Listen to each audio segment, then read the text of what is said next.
One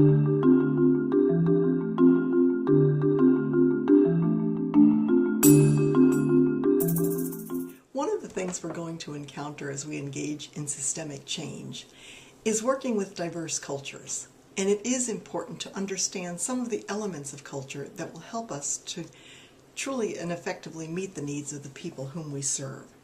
And so this presentation, called One Cloth, Many Threads, talks about both unity and diversity. This is one of my favorite quotes from the Lakota and Cherokee traditions. It says, "In the beginning, the Creator created 4 races, one for each of the 4 directions, yellow, black, red, and white. Each race was given a way of knowing the world and a way of understanding a piece of the truth."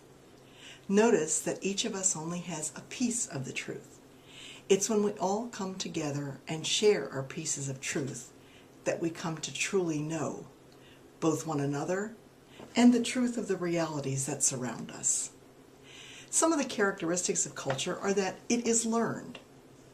I heard a story a number of years ago about an American couple who wanted to adopt a Chinese baby so they could learn Chinese. Obviously, the baby didn't speak Chinese. Culture is something that we are taught from the day we are born. We are immersed in a particular cultural milieu. And what happens is we grow up believing that that's the only way things can be until we're exposed to other realities. Now, there's nothing wrong with the culture of which we are a part, but we also need to learn to recognize that the culture that others have grown up in is different from our own. Culture is shared. Frequently, we are surrounded by other people in our faith communities, in our educational situations, in our work communities, where other people do tend to think like we do. Young people today are growing up in a much different culture than many of us grew up in, because they are oftentimes surrounded by diverse cultures and are learning much earlier on about the differences in culture and learning to respect them as well. Culture is an adaptation developed to accommodate to environmental conditions. Let me give you an example. A number of years ago, when I was working on my doctorate, I was doing some work in the rainforests of northeastern Guatemala. Now, each summer I would go and I would work with different aldeas, small communities up in the mountains. And this one particular time I was in an aldea close to Belize.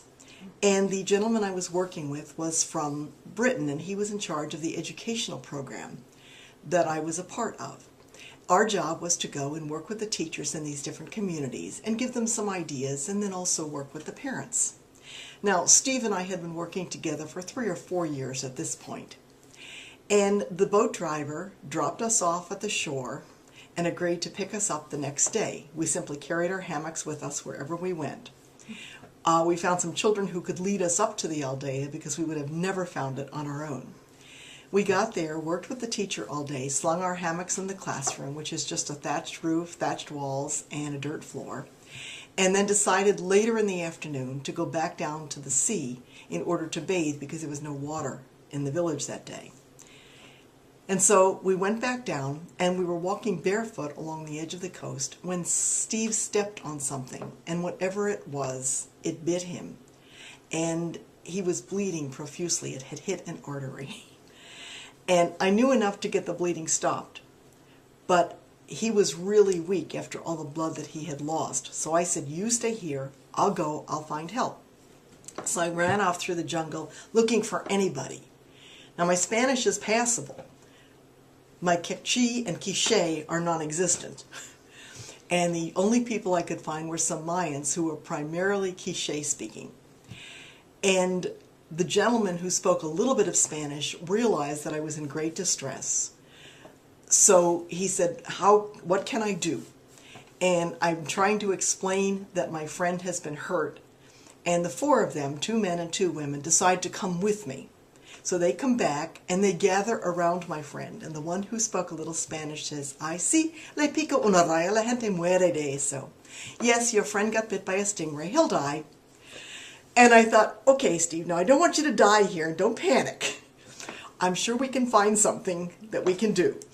And they said, well, we could stay in their huts that night so we didn't have to walk back up to the aldea where we had been staying. And I explained to the men that we had left our stuff up there. So the two men said they would walk back up with me and Steve would stay down there with the women. So 2 hours later, we walk back up, 2 hours back down, and by now it's getting very dark. And the gentlemen are lovely, but I am very conscious of the fact that one of the worst snakes in the world inhabits this jungle, the fer de lance. And I am looking every few steps. And they're very carefully ahead of me, looking to make sure there's no snakes in the path. We finally get back down and Steve isn't there. The women are there, and they're chattering away in Quechua, and I am like, I don't know what they're saying. And the man looks at me and he says, it's very bad. The bad people came and took your friend away. And I'm thinking, oh my gosh, he's died. And they're going, no, no, no, the bad people just came and took him away. So I thought, okay, think Mayan. Do you know the bad people? Well, they did. I said, do you know where they live? Well, they did. So I said, well, take me to their house. So we set off through the jungle. And at one point, the man says to me, just step on this board and walk across this creek here. And I said, fine. The next day I realized there was a 50-foot drop under that creek. So it was really good I didn't see down there. But we did arrive at the bad people's house, and they were Ladinos instead of being Mayan Indians. And there was a lot of hostility between the two.